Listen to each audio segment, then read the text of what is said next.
Hey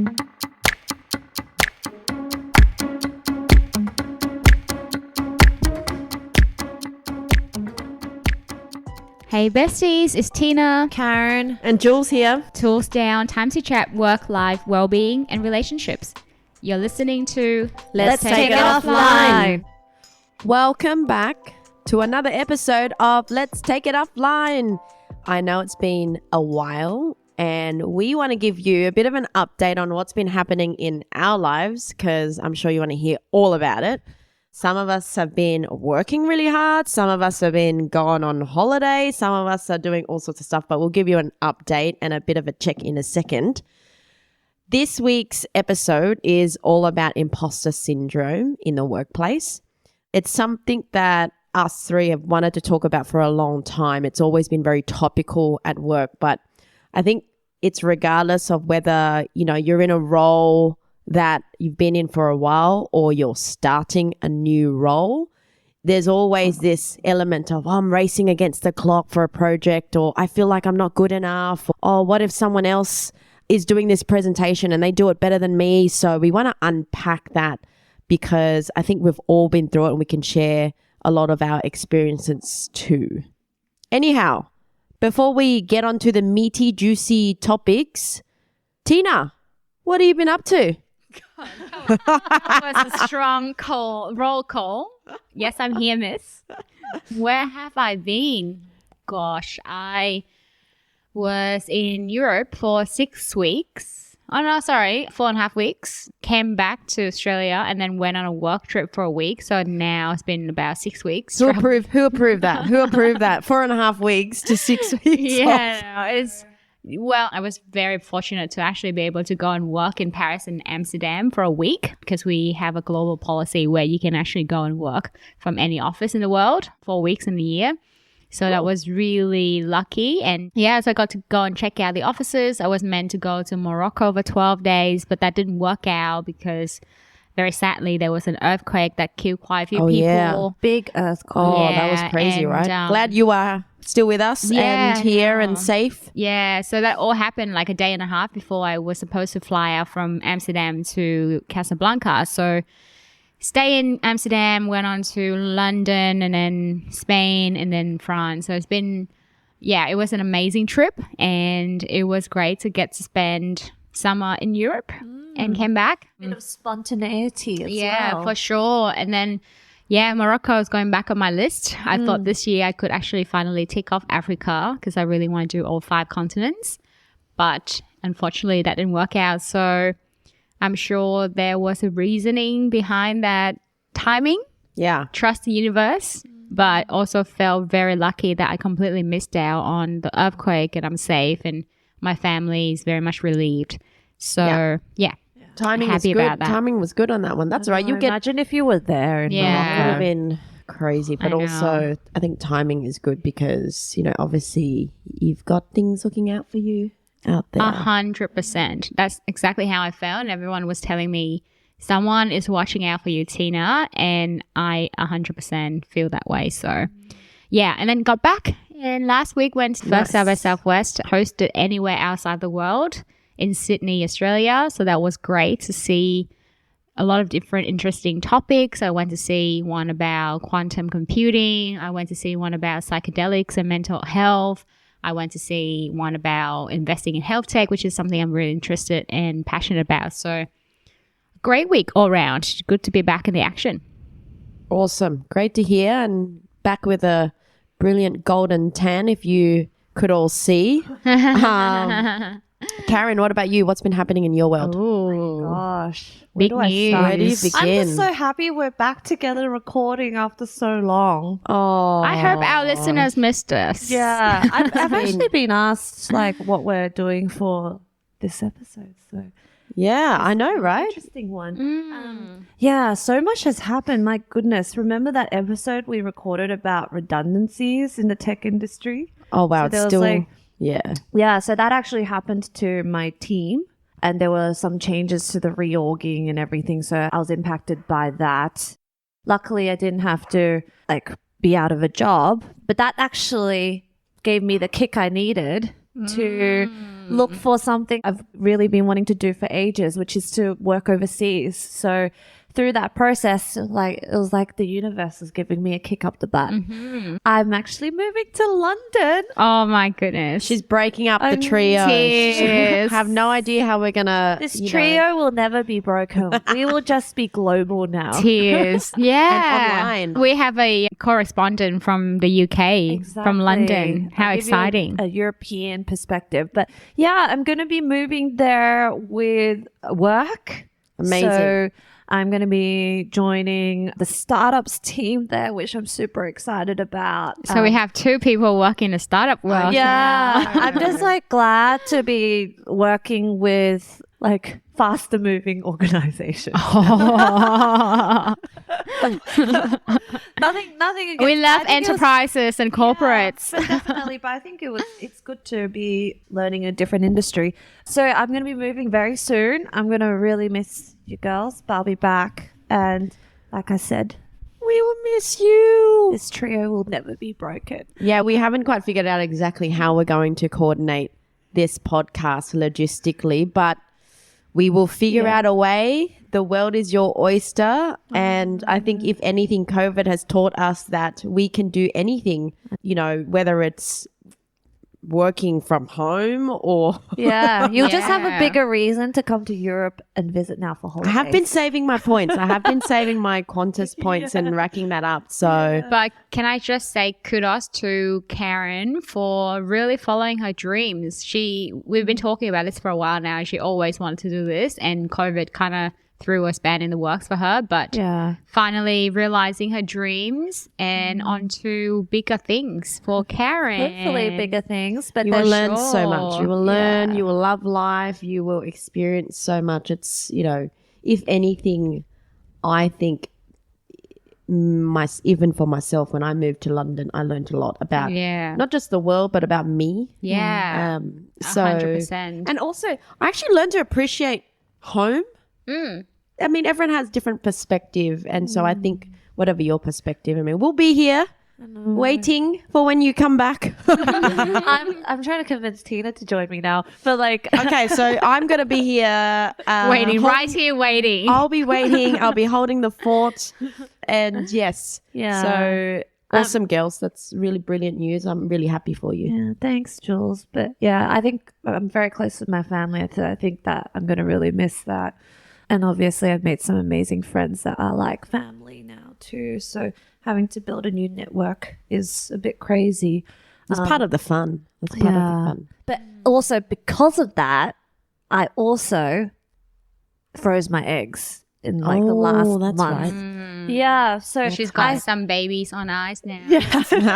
Potential babies. Potential little me's on ice. But I actually did that because of this podcast. It's crazy. I got inspired by that episode that we did. I remember when we were planning for that episode with Dr. Tierney. If you recall, if you're original listener, you remember our episode with one of the doctors from IVF Australia. And at that point in time, I think Jules was very much convicted about getting her babies on ice. And I was like... I'd already gone to her, right? Yeah, that's right. You were the catalyst of that right, episode. Yeah. And then I was thinking about it. But then Karen was like, I don't think it's for me. I was a but, skeptic. I would give it a go. And maybe coming in from a perspective of someone who doesn't believe in it or who doesn't necessarily want to do it. And then 6 months later, here we are. I know. Yeah. It's crazy. I'm so glad that we did that episode. Like you said, I actually was thinking about I was like, I'm still young-ish. I have a few years left. But yeah, it just happened to be the right time to do it. So Puts it into, I think, perspective as well, because it doesn't matter how young you are.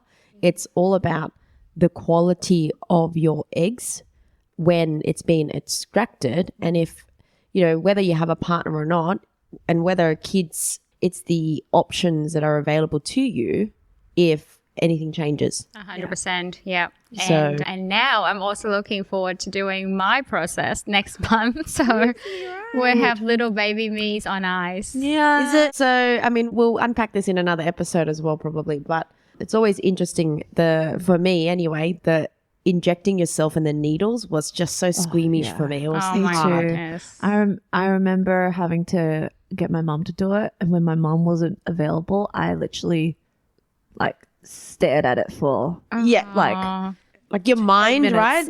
Your mind is just like, I can inject myself. I mean, kudos to all the diabetes out there, right? Yeah, who know. have do it to every do day. it every single day. Yeah. But man, anyhow, All right. Yeah. How about you? You haven't done your update. I almost forgot about myself for a second there, didn't I? I wasn't going to So let you do that. selfless. I've just been working, but also when I say working, part of my job at the moment is I have the luxury of traveling a lot, whether it's interstate, internationally. So that's been taking a toll a little bit. Enjoying it? I'm enjoying it, but you know when you're traveling for work and when you come back, you kind of just want to go, I just need to do nothing. And that's the mode I've been in. But other than that, I've just been traveling a lot for work, and that's been taking up a lot of my time. And so now I just came back from a US trip, got to see New York for the first time ever, even though that was only 2 days, but you know, definitely. That was your first time in New York. I know. So We saw lots of selfies. I did. Yeah. No one's going to take my photo for me. So No I'm one's going to do take it myself. I'm going to do it myself. And I was here, by the way. So it was good. I really enjoyed it and want to definitely go back. And by the way, I had, not even kidding, guys, the best ramen in my life. Oh. In my life. Ooh, in In New York. In New York. It was seriously, I'm salivating thinking about it. It was so good. I drank the whole thing. I even drank the stock, the soup. It was that good. So who are they? Maybe we Okay. can get them as a sponsor now. Yeah, it's a restaurant called Tonchin Ramen in New York. It's close to Times Square. Anyway, it was just like, I can't even explain how good it was. It was orgasmic. I'm getting hungry now. Getting hungry. Yes. All right, let's move on to what we're actually here to talk about. So hopefully we gave you a bit of an update of what we've been up to. Why it's been a while. Why it's been a while. We also needed a bit of a break, I think, not from each other, clearly. We don't even hang out. I know. So not from each other, more so from recording and just being able to focus on, you know, me time, holiday, and all the crazy things that are happening in our lives. So now we're back together, even though Karen's just announced that she's going to be leaving us. We want to Not leaving the show though. Not She's leaving the leaving show. for London. We have to get a hologram of you somehow, maybe. That's totally possible. Get AI to replace me. Yeah. Hey, we'll just go. What is it? We're going to the Deepfake. gaming world. I'm just going to upload all of the stuff you've said so far, and then the AI can then just generate new content. So we're going to kick into what is imposter syndrome. We're going to talk a little bit more about level setting on what that is. And I guess the reason why we want to talk about it is, personally, I think we've all experienced elements of imposter syndrome. We want to unpack what it means, what it feels like. And so we're going to run through from our side what it looks like, but I'm going to throw it over to Tina to probably run through her experience first.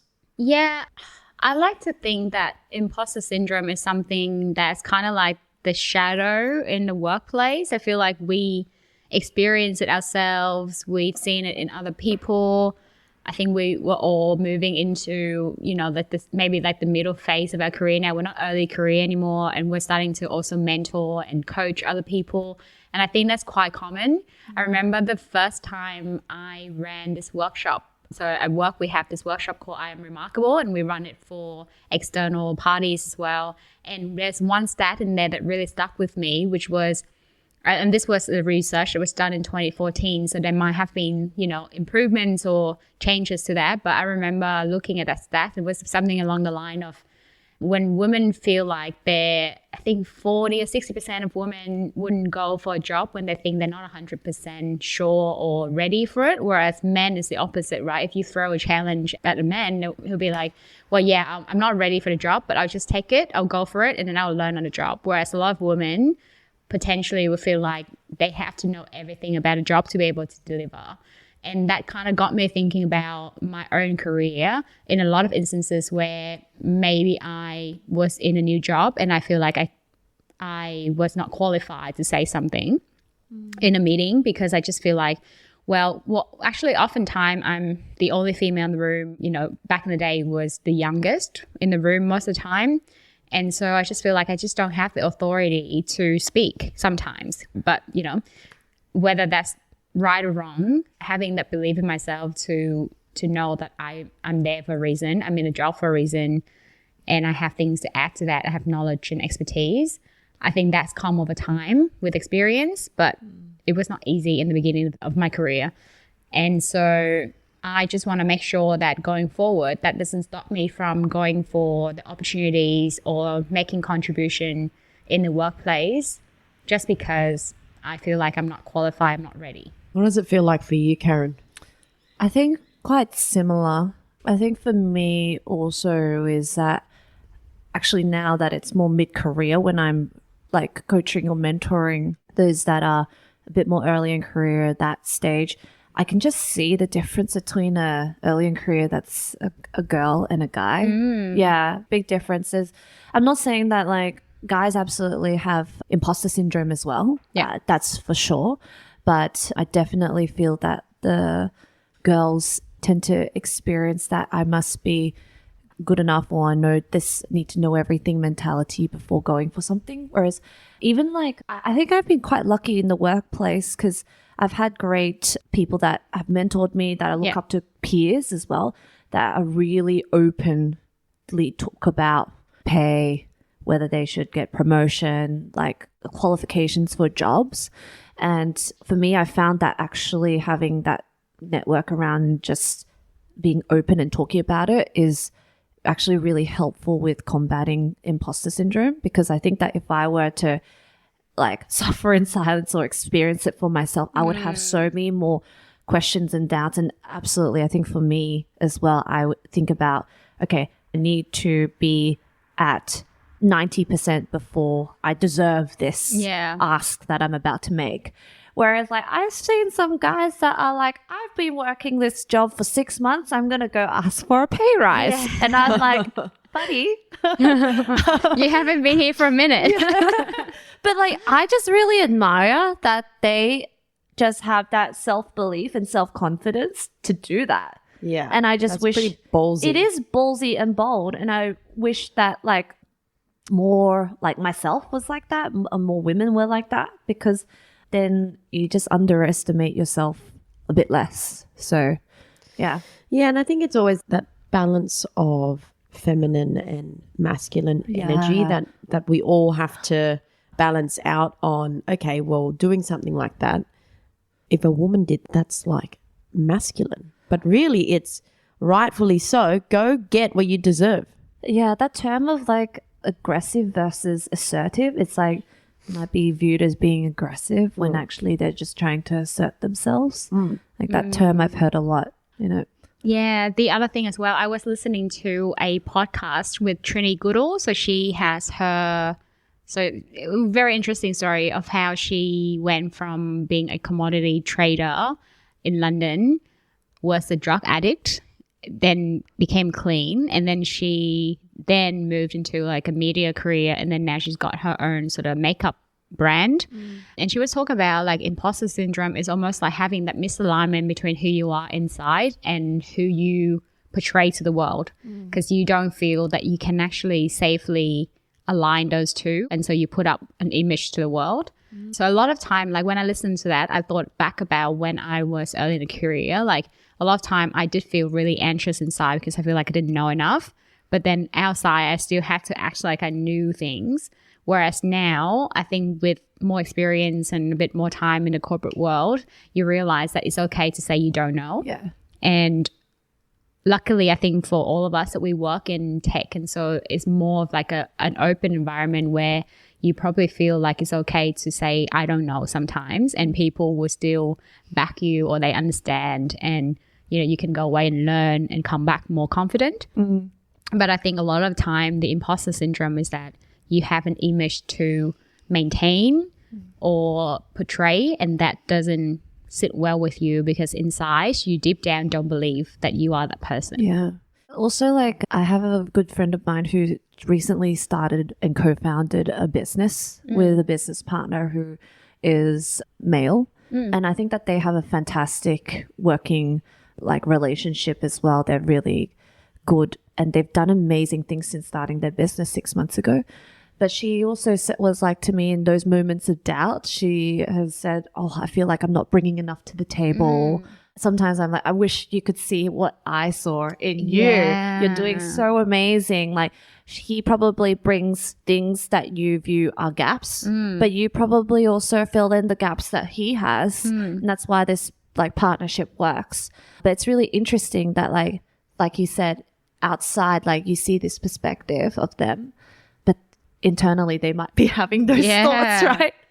And if anything, it makes it feel very human to have those emotions and feelings because everyone goes through that. And yeah, we were going to talk about that in maybe later in the episode, but how you deal with that, how you view it and how you make it your motivation and not something that will weigh you down is more important. Yeah. Being in sales, as everyone knows, I've been in sales for a long time, right? Sales is typically a male-dominated industry. It doesn't matter whether it's in tech or insurance or retail, whatever. And so I think if I go back 10, 15 years, there's that element of competing with them, trying to be as good as them, overachieving just as much as they have, but also he's such a boss. He goes in there and he negotiates deals and he comes out with whatever millions of dollars, etc. I can do that too. I think there was a stage in my life where I was competing with that a lot, but now I'm like, I can do that. I've done it.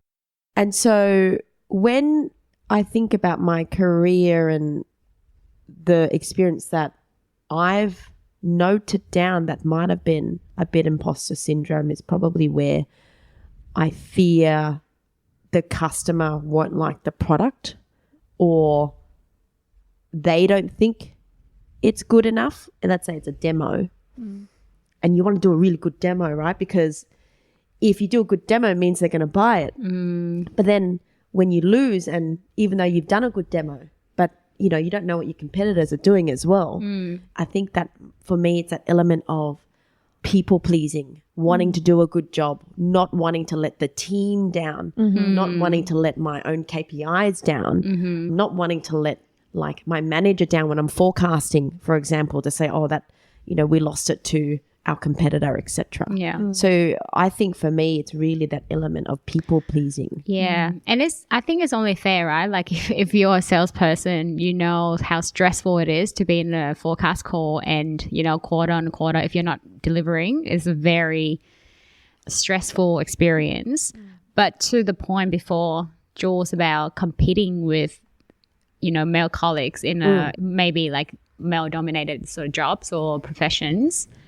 2 points there. One is, I think when I first started sales, and I've, you know, it's been 4 years now when I moved into a sales career, but when I first started, I always looked at, you know, maybe my male colleagues or people who have done a job for longer than me, and I was like, that's a gold standard. I should, you know, behave that way. I should sell that way. That's how I should position myself. But now with experience, again, I know that I have my own style of selling. I have my own methodology, my own approach to how I build relationships with my customers. And so I don't feel the need to compete with them anymore. I don't feel the need to do exactly what they do anymore. And I have my own, maybe even more feminine approach to selling.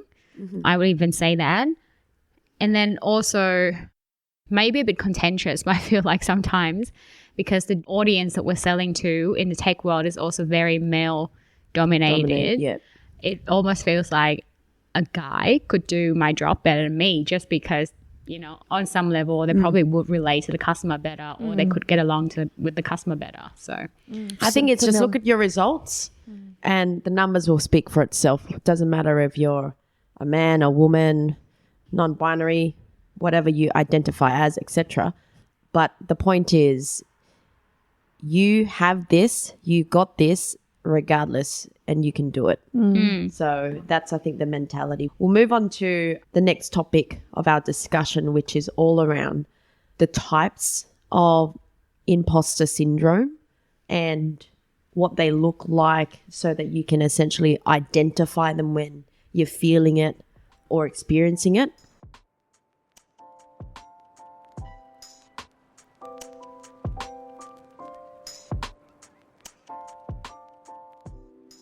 Karen, do you want to talk through that?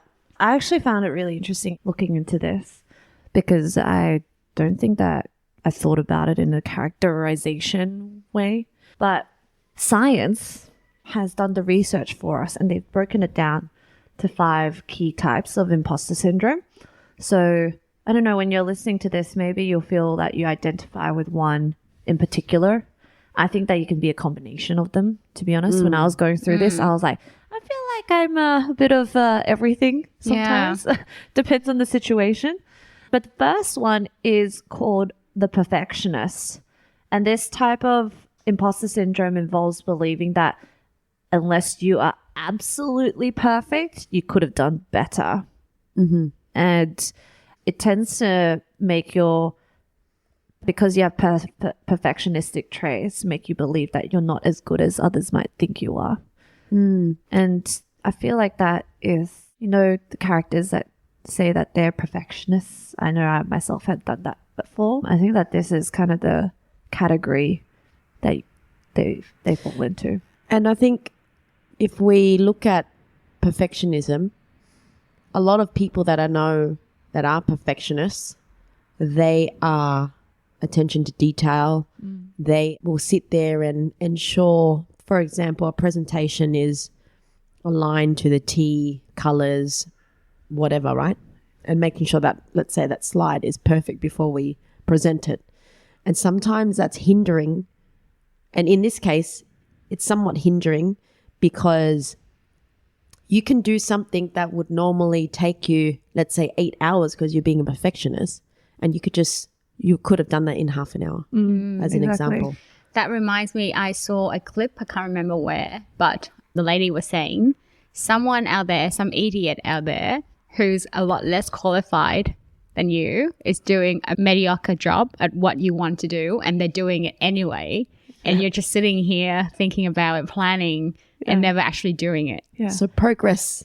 Yeah. Have you girls ever spent like 30 minutes trying to write an email reply? Yeah. And then you reread it. How raging I am inside. Yeah. Yeah. When you reread it and you're like, okay, wait, let me calm down first before I send that email. Or like, how should I structure this? I've done that before, and I swear that could have been done in like 5 minutes. Well, now you got ChatGPT. And I have actually been using that. I've been using that to say, hey, can you give me a structure?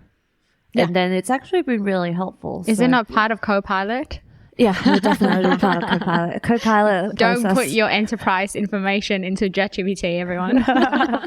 No, it's like more like, how can I write an email to complain to the council about these council rates? So that definitely have felt it to some degree. The second type is called the expert. So this is someone who feels failure for a minor lack of knowledge. So this happens when they feel like there is more for them to learn. They don't feel as if they've reached that rank of quote unquote being an expert. And so I feel like I've definitely felt that when I've felt that it has been my job to know a particular thing in tech. But I think over the years, I've just been like, instead of trying to know it, like I'll know it to like the depth that I feel like I should, but anything more, I'm probably not the best person to talk to about this.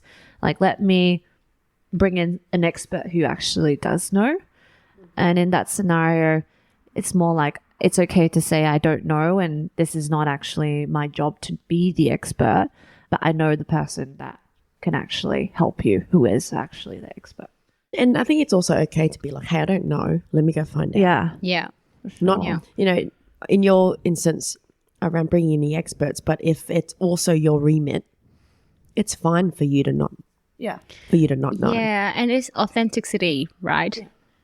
Whether you know the answer or not, it's fine. Yeah. Like whether you can own up to it and be, well, I know that I know it, but I can do something about it or can get someone else to help me. Yeah. But I think, you know, a lot of how we look at imposter syndrome is maybe the authenticity of how you show up versus how you feel inside as well. Yeah. And you can say things like, and I use it all the time, hey, I haven't come across this one before. Let me check in on that one for you. Typical sales object To- handling. Yeah, you don't have Objection to handling. be like, oh, by the way, I don't know the answer. You just do it in a way where it's like, hey, I'm helping you out. I'm going to go find out. Yeah, and it's true.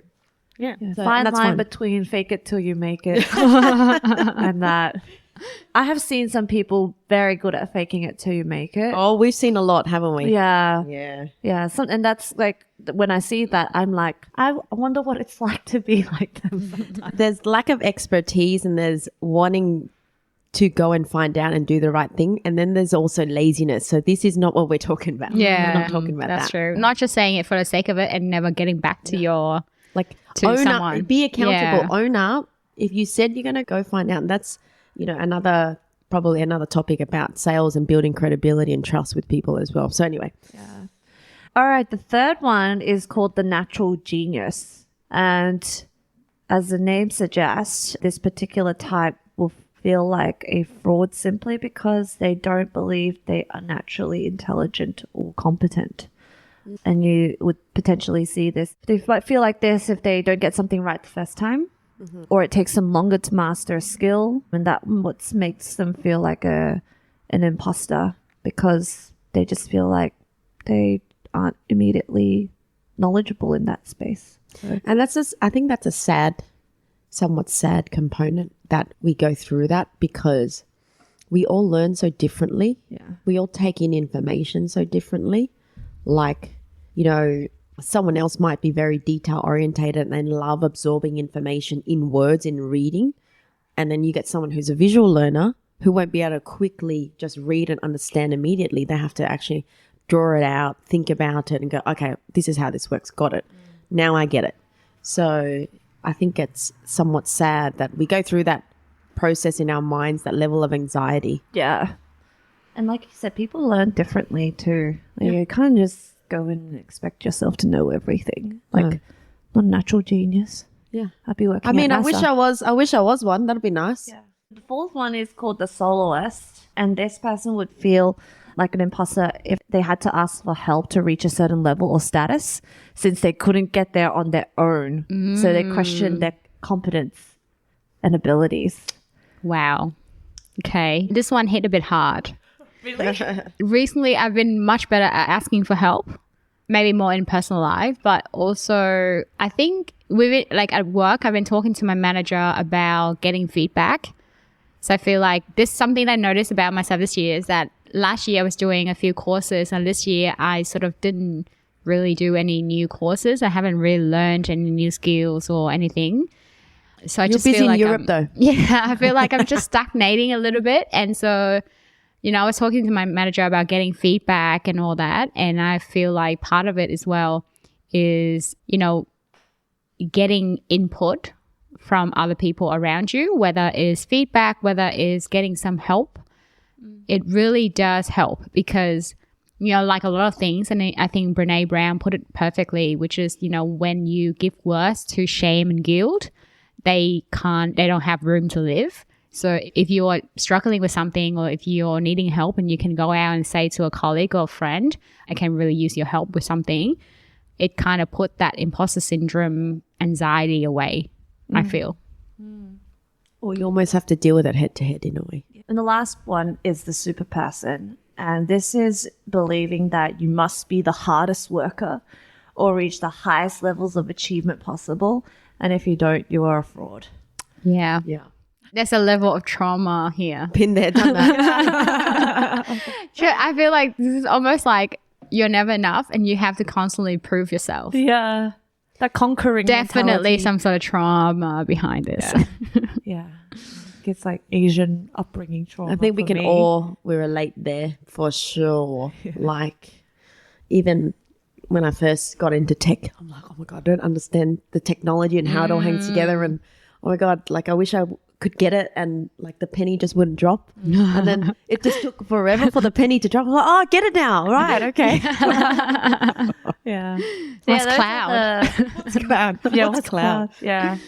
Well, those are the 5. So you might feel like you're a combination of a few of them. Yeah, and I think definitely they all play into each other in a way. We were doing a bit of research for this podcast episode, and there's the 4 P's of imposter syndrome, which is perfectionism, paralysis, people pleasing, and procrastination. And I find it quite true, right? Like it makes sense as well. If you're a perfectionist and you're looking at something and you're like, oh, I need to find a way to do it perfectly, otherwise I wouldn't do it, then you wouldn't start it at all and you just sit in this limbo, not knowing what to do with it. And then you're like procrastinating because, well, I'm not going to touch it. I'm not going to start anything until I find a perfect way to do it. Whereas, Jules, what were you saying before? Like progress over perfectionism. So actually do something about it. Create an action and go do rather than dwelling on, is it perfect yet? Have I finished? And then taking hours and hours. Or if you don't know, go hire someone to coach you. You know, if you're not great at marketing, go hire someone to do the marketing for you. That will save you so much time rather than you dwelling over it. You're actually taking action. So that's actually better progression than what you were doing before, right? Yeah. And the people-pleasing aspects is quite interesting as well because you touched on that before. I did, yeah. It's interesting because we've all kind of gone through it one way or another. People-pleasing is, I think, maybe, and we're going deep here, guys, stems on how we're brought up, our childhood. Everything relates back to Everything childhood relates. trauma. It does. Why, Jules, sounds like you've been to therapy. Self-awareness is, it's I think it's good to know, right, that that's how you are and that's what you like to do. Yeah. That you want to be liked. Maybe you were an only child or whatever childhood trauma you might have, but it does come out in the anxiety that you might get at work. Or when we call it anxiety, but it's the dwelling, the ruminating. Like you don't have to. You can kind of just go, you know what, I can do it. It's fine. Give it a crack and then see what happens. Yeah. And the rumination and anxiety, I think, which is a big part of imposter syndrome. Well, at least for myself, if I'm being anxious about something and I just can't make up my mind between option A or B, sometimes the action bias, to just make a decision and just go down that path and not even look back. I agree. Bias for action. And you know what? I found that has actually led to things simply because you're just creating more opportunity. Yeah, you're manifesting your way to something. Yeah, absolutely. Because like even when with my new job, right, I definitely had those thoughts about like, oh, I don't think I am qualified yet to approach these people. But I've just found that like once you do something, then there's like more options off the back of that. You never know what's going to happen. Yeah. Yeah. You never know. And that's the thing, when I talk about the whole progression versus perfectionism is doing and getting a result out of that. And if the result you deem a failure because the only person you fail is yourself, really, that's the banner you put on yourself to win, right? So you really only fail within yourself. But if you are going to fail and make a mistake, do it fast. Figure it out. Learn and go, okay, oh shit, right, that didn't work out. Cool, let me try this. Yeah. And that's At okay. least That's you fine. did it, right? Yeah, that's fine.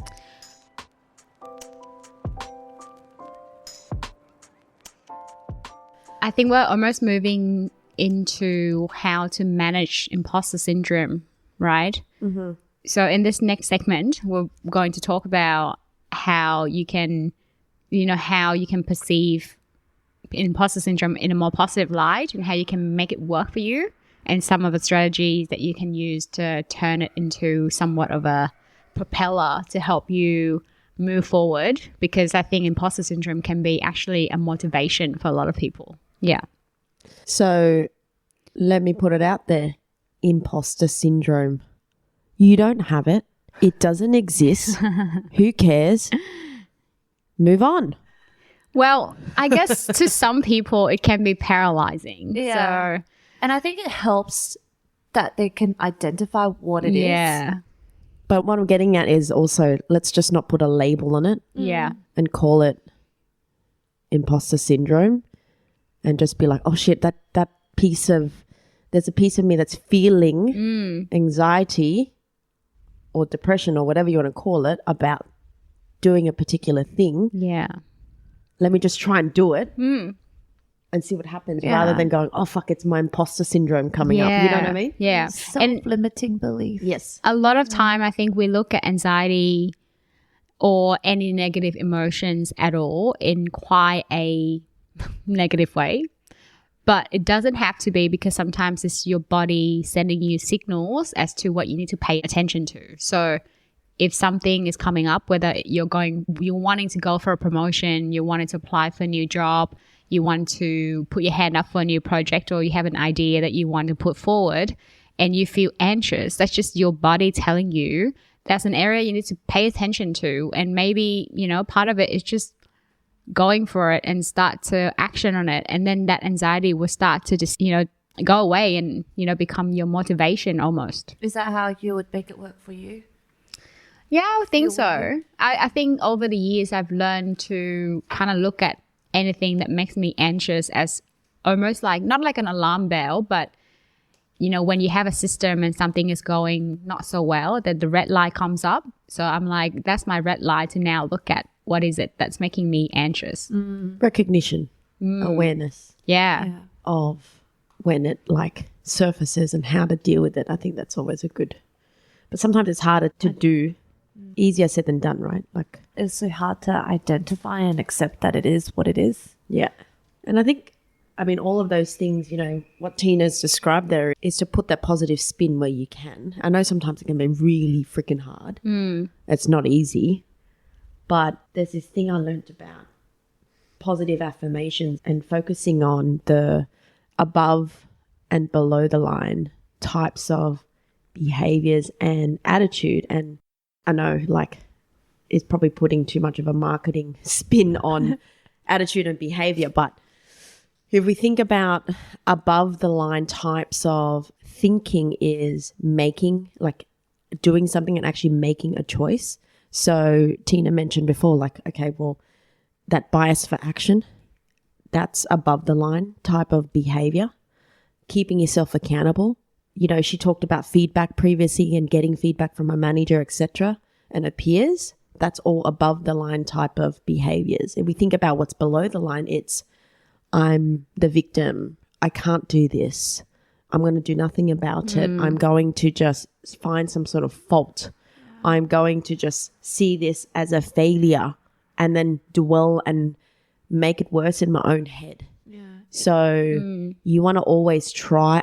You're going to have good and bad days, but you want to try in your thinking and processing to always be at the optimist stage, because if we're always living below the line, oh my God, like, how depressing would your world be? Yeah. I feel like it's almost like you're regaining of control, like control what is within your sphere of influence rather than like wallowing in what you can't really change as well.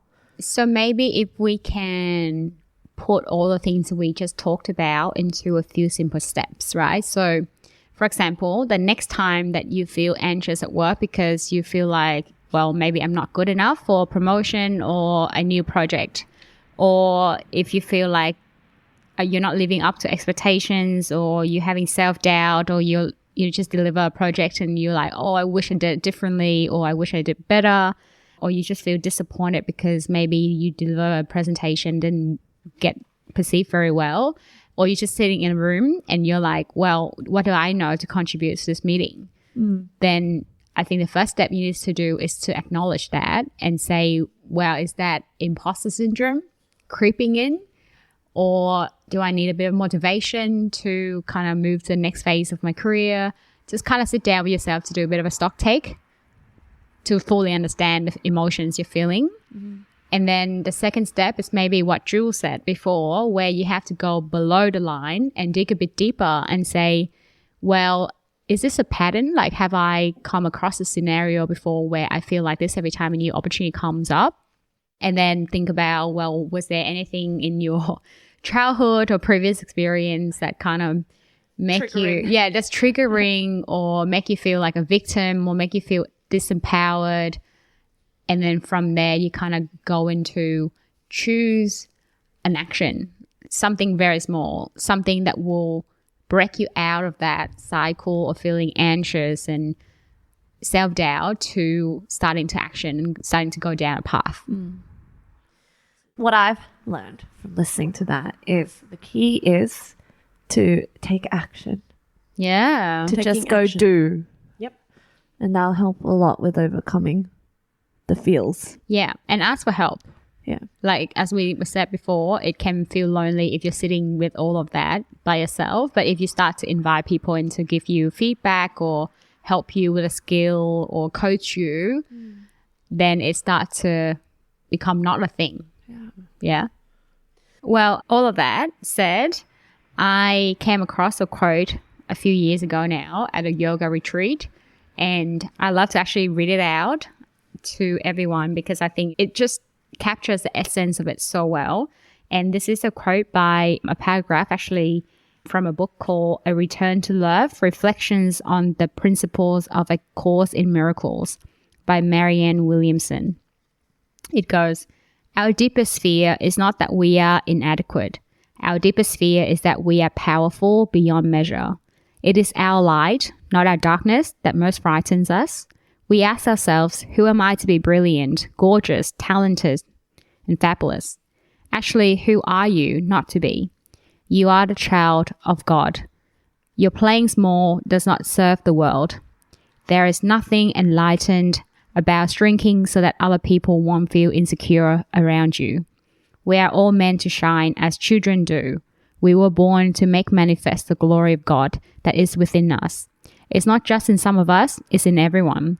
And as we let our light shine, we unconsciously give other people permission to do the same. As we are liberated from our own fear, our presence automatically liberates others." Why do you like that quote, Tina? I just find that it flips it on the head, right? Because I think that we all think that we are fearful of being inadequate, but actually maybe we're just afraid of our own power. And because of that, we're hiding part of ourselves. We're going for the narrative that we're not good enough, or we're just, it's just simply terrified to try something out. But actually, when you start to dig deeper and you start to take action, then you realize I have a lot to give. And by me living my truth and going on my path, I'm giving people around me the permission to do the same for them. Yeah. I definitely like the quote. Personally, I would just take the religious element out purely because I'm not, but that's 100%. Again personal. You were going to say that.